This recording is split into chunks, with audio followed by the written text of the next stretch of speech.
At the end of May 1916, both the British and Germans planned to send a large battle group to a position roughly 80 miles west of the northern tip of Denmark. They each planned a trap for the other. With early but hazy intelligence on the German sortie, the British left harbour first. The British Grand Fleet coming from its northern bases at Scapa Flow and Cromarty, the battlecruisers joining from Rosyth further south. It was a huge force, silently sailing into the night. The British were on a direct collision course with Hipper's scouting group of 5 battlecruisers. They were steaming roughly 60 miles ahead of Scheer and the main battle fleet. Only chance brought the 2 battlecruiser groups together. A small Danish steamer, the NJ Fjord, was seen by each other's scouts. Simultaneously, they went to investigate, and in doing so, fell upon each other, firing what would become the opening shots of the Battle of Jutland. Beatty's ships were faster, they could shoot further and use heavier shell. In his mind, he could easily deal with Hipper's 5 battlecruisers. Beatty was a fox-hunting man and loved the chase. He showed extraordinary courage under fire, but Jellicoe was always concerned with one thing, that Beatty would too easily be pulled into such a trap. Beatty immediately raced south, wanting to cut Hipper off from his route home, but in his haste to close with his adversary, he may have made a mistake.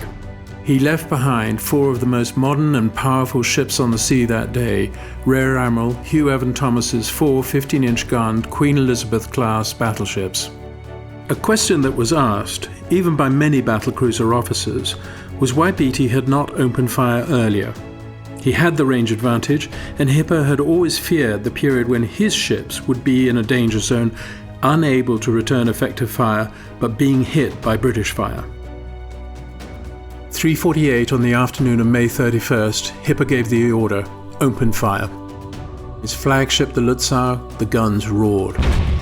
Within 3 salvos, deadly German fire was straddling the British ships, and within 3 minutes, line had been hit twice.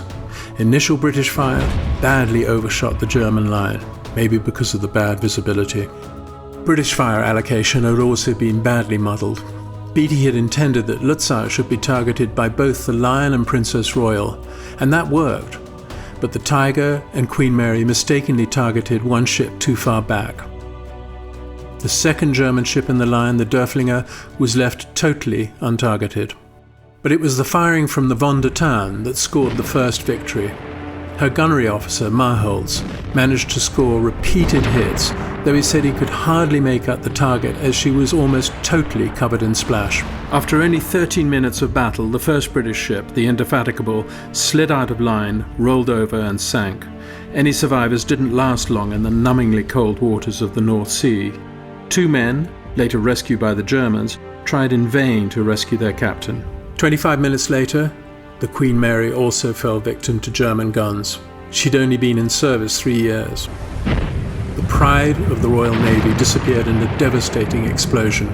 A huge mushroom cloud, the only visible evidence that a ship had ever even been there. In less than half an hour, more than 2,000 British sailors lost their lives. In total, there were only 23 survivors from the 2 catastrophic magazine explosions, and only 18 of them from the Queen Mary.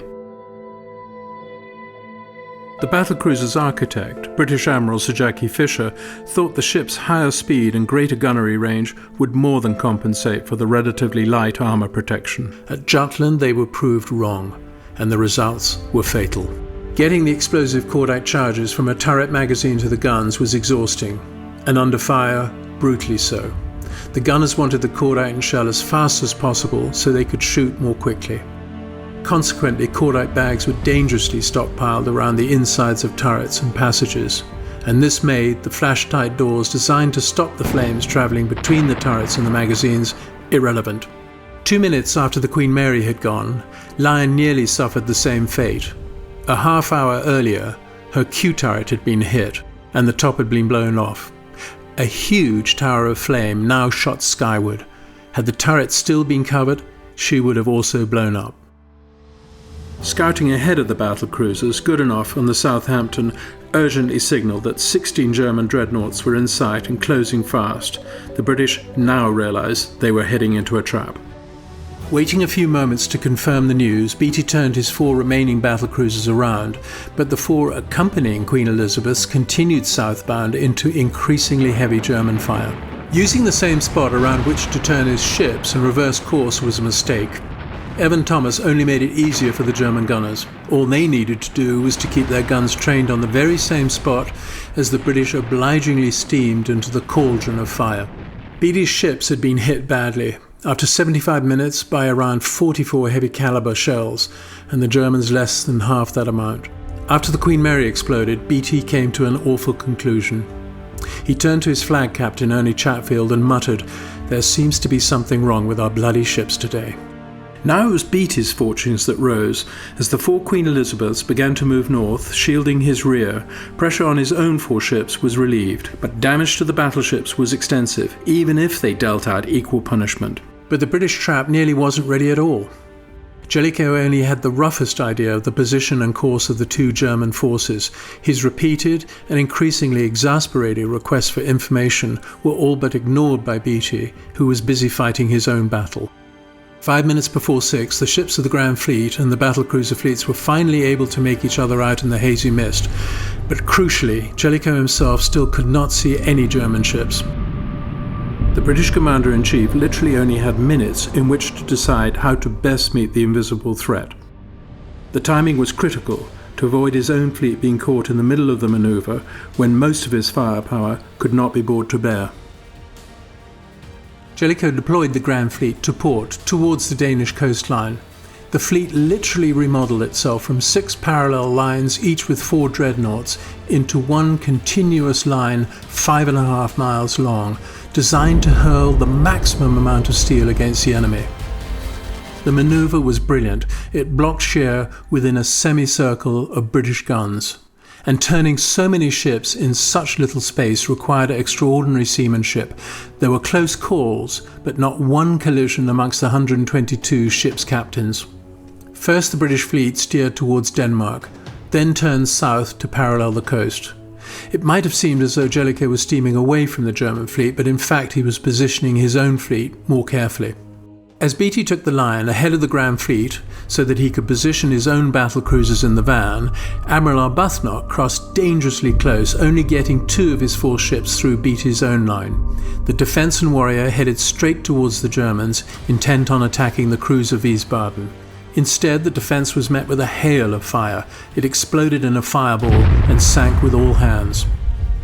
The German ships were now silhouetted against the western setting sun, while Jellicoe's own were almost invisible, lost in a grey murk. The German fleet's direct route home had been cut off by the Grand Fleet, putting themselves in between their opponents and their harbour. The Germans had become increasingly boxed in, first by Beatty in the west, then Jellicoe to the north, and now a new force, Horace Hood's 3rd Battlecruiser Squadron, to the east. Things started well for Hood. The Invincible went to the rescue of the Chester, where the young, wounded Jack Cornwall continued to man his post on her forward gun. A few days later he would die of his wounds.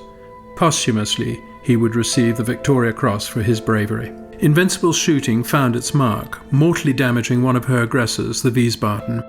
There was only to be one survivor, the stoker Hugo Zenner, and among the dead was Georg Fock, the much-beloved German poet. Then at 6:30, another huge explosion. Invincible had blown up. All her crew, except 6, had gone down with her, and all that was left this time were just the 2 halves, stern and bows, sticking upright out of the shallow waters. At first the British sailors cheered. They thought it was a German wreck, and then they saw her name. 60 meters below, Invincible's aft gun can still be seen, pointing majestically out beneath the cold grey waters of the North Sea. Hipper's ships were out in front of the main battle fleet's dreadnoughts, strung out in a line that was 9 miles long. His leading ships were coming under a terrible and increasing rain of British shells. The range was short, around 10,000 yards, and British shooting was superb. 23 heavy hits in minutes. Jellicoe's own flagship, the Iron Duke, hit the König 7 times in as many minutes. Although, to give you an idea of just how bad the visibility was, Iron Duke's gunnery officer was even nervous at this point about opening fire. He wasn't sure if the ship he saw was an enemy or a friend. Scheer was stunned, but only for a moment. He quickly recovered and ordered a complete turnabout of his battle fleet. Within 4 minutes his ships, now steaming away from Jellicoe, vanished into the mist. Jellicoe was left totally in the dark. None of the captains who'd seen what happened reported anything back to him. The Royal Navy had become victim to its own traditions. Speak only when spoken to, do something only when ordered. This navy was not an easy place for officers with initiative. The British Admiral decided against following Scheer into the mist. He doubted he would catch him. But more important, he was also convinced, some say obsessed, that his ships would steam onto mines laid by the German ships in their wake. In fact, his belief that all German destroyers carried mines was wrong, but his intentions had been laid out and agreed to by the Admiralty 2 years before the battle. Then Scheer surprised Jellicoe a second time. He reversed the previous turn to relaunch another attack of the British line. It seemed like madness.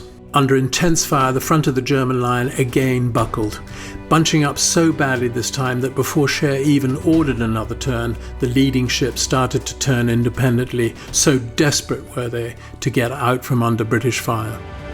Out in front, Hipper's battlecruisers were now in tatters. Only one option seemed open to Scheer: to get his main battle fleet home as fast as possible, and certainly before daylight, and what would undoubtedly be his fleet's annihilation. He now ordered waves of torpedo attacks, and with the command "Ran and find" a charge of the heavily damaged battlecruisers at the British line, no matter what the cost. It was Scheer's only way to cover the escape of the main battle fleet. Scheer knew his opponent and correctly anticipated Jellicoe's next move. The threat was enough for the British Admiral to turn the Grand Fleet away from the swarm of oncoming German torpedoes to try to outrun them. Turning towards the torpedoes would have been exceptionally dangerous. The closing speed alone would have been around 45 miles an hour rather than 5, and the time taken for the complete turn might just have been too long. Not one single one of the 31 torpedoes that eventually reached the British line hit a British ship, though there were many close calls. Jellicoe was, as he knew he would be, widely criticised by much of the press and by the British public, and by many of those in the Admiralty who specifically had approved of his intended actions 2 years earlier, including Churchill, even by Beatty privately. But as Beatty later wrote when he himself was C&C of the British fleet, "When you're winning, risk nothing." While Jellicoe only had an inkling where the German fleet was, Beatty signalled that his battlecruisers should take over the lead. At that point, the nearest German ship was probably 9 miles distant. Jellicoe nevertheless followed Beatty's suggestion, ordering Jerram to support him, but Jerram had no idea where Beatty was. Between the two lines of adversary ships, however, were 2 light cruisers, the Caroline and the Royalist. They could in fact see the Germans, and they promptly engaged. Unluckily, Caroline's torpedo aimed at the battleship Westphalen went right underneath her. British torpedoes were in fact notoriously unreliable. The 2 light cruisers then requested help, but were turned down. Rear Admiral Jerram was not persuaded that the targets weren't in fact Beatty's. Jerram's actions lost the British 15 minutes of continued action in daylight, and that might not have been decisive in itself, but it might also have very easily cost Scheer another ship or 2, so heavily damaged were they by now. At nightfall, both fleets reorganised. Jellicoe wanted to actually avoid a night action. It left too much to chance. Dreadnoughts in his mind were far too vulnerable to short-range torpedo attacks, and German night fighting equipment and experience actually superior to that of the Royal Navy in some critical areas. The smaller guns, the secondary armament on German ships, were directly trained by searchlights that could, one moment, send out a powerful pinpoint light operating with an iris-like shutter, and then, just as fast, completely open up to full illumination for full main battery fire. British searchlights, by comparison, were extremely crude. The British didn't even have star shells, which the Germans did. At this point, there was only one thing that was really on Scheer's mind: to break through the British line and to take his ships to safety, and he had 3 routes to choose from. But to get through, he had first to break through the protective screen of the 58 destroyers that Jellicoe had placed 5 miles behind the Grand Fleet, and Scheer knew about these destroyers from intercepted messages. At 10 p.m, Scheer decided to take the shortest route. he headed southeast for the Horns Reef.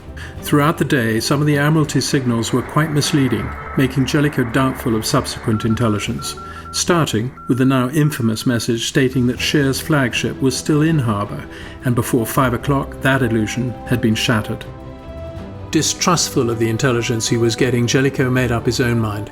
He headed direct south to the Jade. What was worse was that none of the signal intercepts that had been decrypted by Room 40, revealing the true destination of the German High Seas Fleet, were passed on. Jellicoe was furious when he found out after the war's end.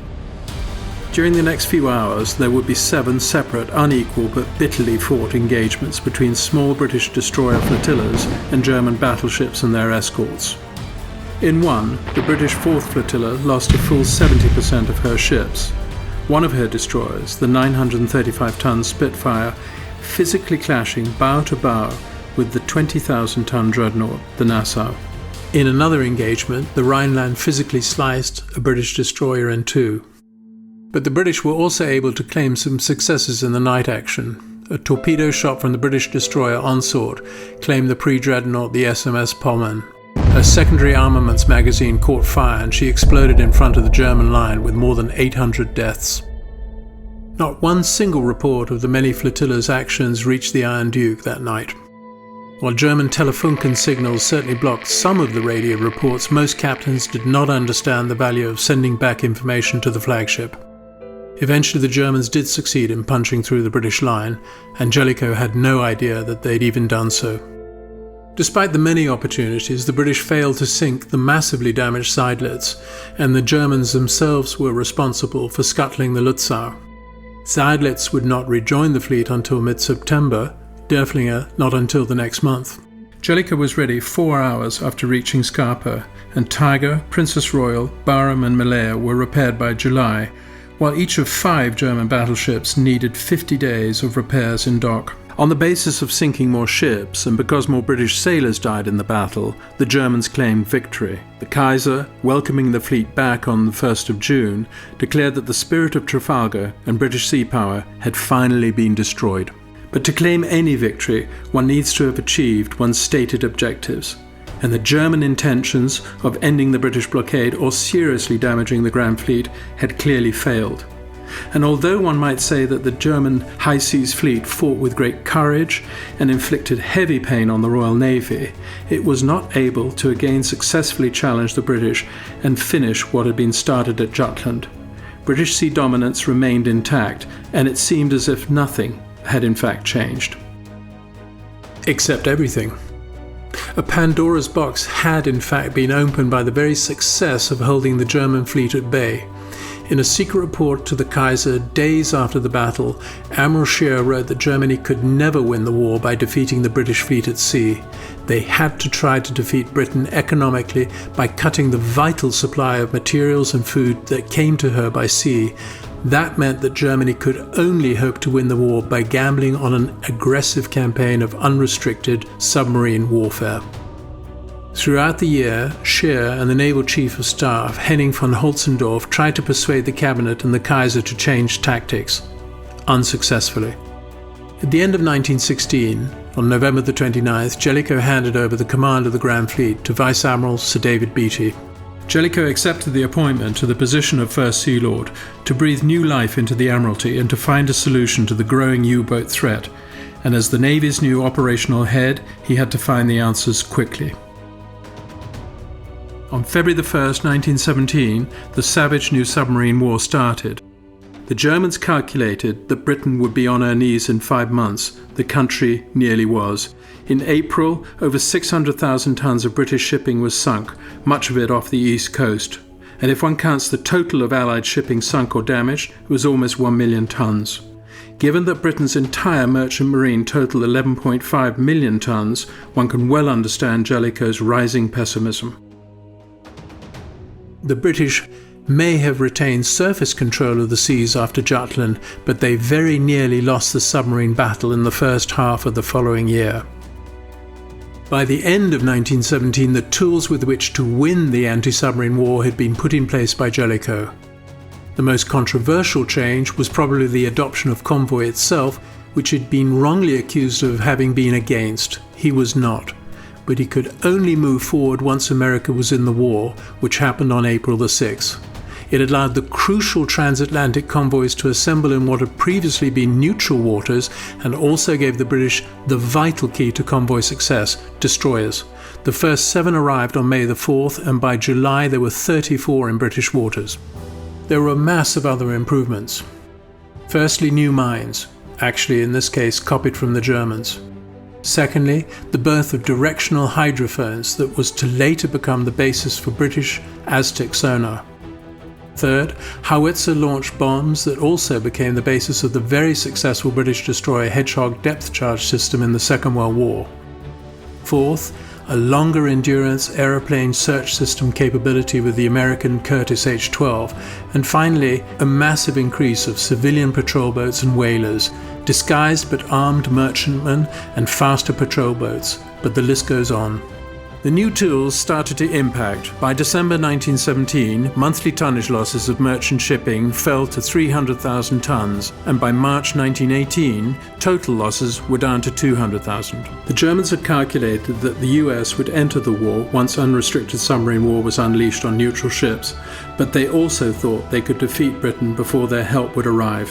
They were wrong. Less than 1 month after America declared war on April the 6th, the first American destroyers, so desperately needed for the effective running of the convoy system itself, arrived in Queenstown.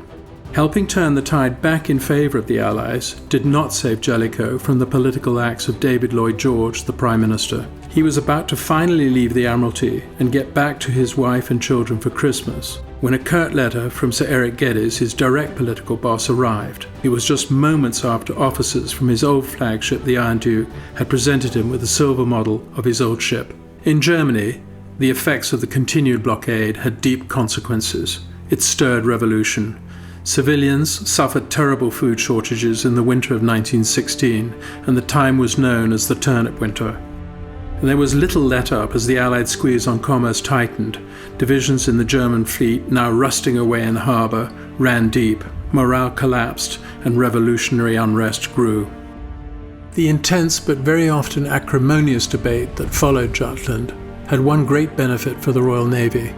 It led to a period of steady and profound modernisation, helping prepare the Navy for the next war. In 1928, Jellicoe invited Reinhard Scheer, who was now a widower after the murder of his wife, to come and stay with him at his home on the Isle of Wight.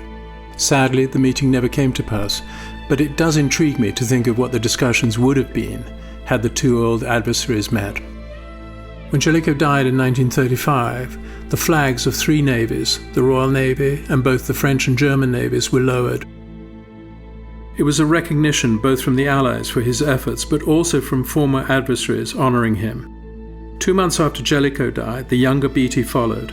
The strain of command had equally taken its toll on his old Jutland comrade-in-arms. The 2 Jutland admirals now lie together in the shadow of Nelson in St. Paul's Cathedral, and on Trafalgar Square their busts gaze across the fountains dedicated to their victory 100 years ago towards Nelson.